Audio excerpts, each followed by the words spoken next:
Olá, eu sou Débora Calomino e hoje vamos tratar a respeito do canal Cinza de importação.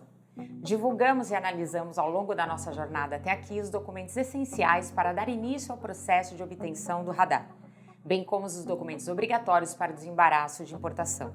Destacamos a importância da diligência do importador em guardar pelo prazo decadencial de 5 anos toda a documentação e o registro das suas operações comerciais e fiscais. A adoção dessa prática de conformidade aduaneira representa um avanço significativo nas atividades empresariais e constitui uma vantagem competitiva substancial.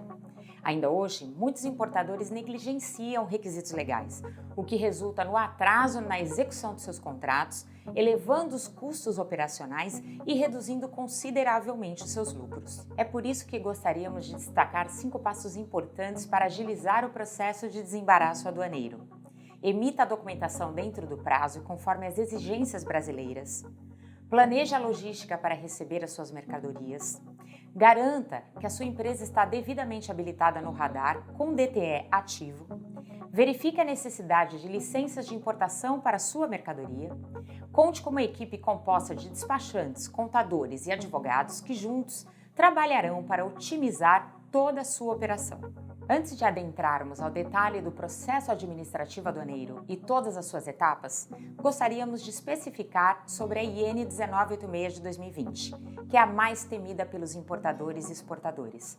Ela ocorre quando uma mercadoria está sujeita ao despacho aduaneiro e levanta suspeitas de irregularidade que podem até resultar na aplicação da pena de perdimento. Nesses casos, a Receita Federal do Brasil adota procedimentos especiais de controle aduaneiro, independente do despacho ter sido iniciado ou estar concluído. Essas irregularidades podem ser relacionadas com autenticidade de documentos, origem de mercadoria e até o preço. Vejam também que importações proibidas, que são aquelas que colocam em risco a saúde pública, também são fiscalizadas. Ocultação do verdadeiro vendedor, comprador e responsável pela operação, tanto por meio de fraude como interposição fraudulenta de terceiros. E temos também a falsa declaração de conteúdo. No entanto, a aplicação da IN 1986 não se limita a esses motivos, pois a Receita Federal do Brasil pode investigar irregularidades diferentes e incluir outras operações que não estão especificadas na legislação e que são frequentemente encontradas na nossa experiência. Exemplo: importação e exportação de mercadorias em volumes incompatíveis com as instalações físicas do importador. Dúvidas sobre a capacidade operacional, patrimônio, renda dos sócios ou a capacidade financeira do importador, adquirente ou exportador. Ausência de históricos de operações do sujeito passivo naquela unidade de despacho. Escolha questionável de uma unidade de despacho em detrimento de outras, considerando a localização física da empresa, o trajeto e o meio de transporte utilizado. Existência de endosso no conhecimento de carga, exceto em casos de endosso bancário. Falta de fatura comercial ou apresentação sem a devida assinatura, identificação do signatário e endereço completo do vendedor. Compra de mercadorias de fornecedores que não são fabricantes. Sede em um país considerado um paraíso fiscal, como Barbados e Ilhas Caimã. Uso exclusivo de caixa postal como endereço ou indícios de que o importador seja uma empresa de fachada. A instauração do procedimento previsto na 1986 pode ocorrer em qualquer unidade da Receita Federal do Brasil, independentemente da localização das mercadorias. Como sabemos, a declaração de importação, quando registrada, é selecionada e designada a um auditor da Receita Federal, que tem um prazo de 16 dias para identificar indícios de fraude durante a conferência aduaneira. Nesse período, ele não é obrigado a instaurar o procedimento de combate à fraude aduaneira. No entanto, se o prazo de 16 dias for insuficiente, o auditor fiscal fica obrigado a iniciar o procedimento e direcionar a declaração de importação para o canal Cinza. Nesse canal, serão realizadas análises documentais, verificação da mercadoria e investigação de elementos que possam indicar fraude. O não cumprimento desse prazo é considerado um ato ilegal e requer a adoção de medidas por parte do advogado aduaneiro. Quando o procedimento de fiscalização de combate à fraude aduaneira é iniciado, o importador é notificado por meio da emissão de um termo que marca o início do procedimento. Geralmente, esse termo descreve a suspeita e os elementos indiciários da fraude ou da interposição fraudulenta de terceiros. Esse documento é crucial na análise da situação de fraude. Naturalmente, se o auditor fiscal já tiver evidências conclusivas da fraude ou da interposição fraudulenta de terceiros, as mercadorias serão apreendidas e será lavrado um auto de infração aduaneira.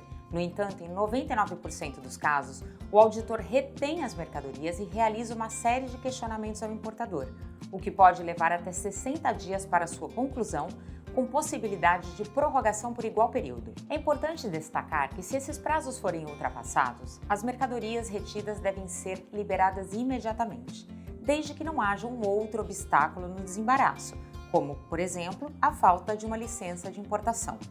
Nas situações em que as mercadorias são retidas, os custos da operação aumentam muito, como armazenagem, demurras de container e falta de mercadoria em estoque.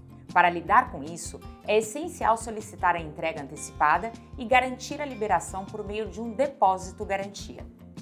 Quando o importador solicitar esse depósito cautelar ou de garantia, ele pode discordar do valor definido pelo fiscal. Basta ele apresentar a discordância de forma fundamentada, acompanhada de documentos que sustentem a sua posição. O fiscal pode reconsiderar o valor ou liberar a mercadoria. Mesmo com a liberação antecipada das mercadorias mediante garantia, o importador deve cumprir as exigências fiscais em até 60 dias. Geralmente incluem realizar a investigação junto ao importador, interveniente, terceiros envolvidos, coletando documentos e novas informações. Poderá também o fiscal solicitar laudos técnicos para identificar ou quantificar as mercadorias e também pedir a autenticidade do certificado de origem dessas mercadorias. O fiscal poderá solicitar a entrega de informações financeiras, sejam elas fornecidas pelo importador, pelo interveniente, ou ainda havendo necessidade, fará requisição de movimentação financeira, quando o importador se recusa a fornecer. Poderá solicitar também documentos adicionais para concluir a fiscalização, como aqueles relacionados a operações já realizadas pelo importador. Poderá exigir a apresentação de registros contábeis tanto do importador quanto do interveniente. Poderá notificar a empresa comprovar o seu funcionamento efetivo, tanto como verdadeiro adquirente, encomendante ou vendedor das mercadorias, inclusive por meio da presença de um sócio com poder de gestão ou até do diretor, sendo todas essas pessoas responsáveis pela transação internacional e comercial. Poderá exigir à empresa a comprovação da origem, disponibilidade e efetiva transferência dos recursos necessários para realizar as operações. Fazer solicitação de informações à administração aduaneira dos países de qualquer um dos envolvidos, se houver um tratado, um acordo ou um convênio vigente com esse país para este fim.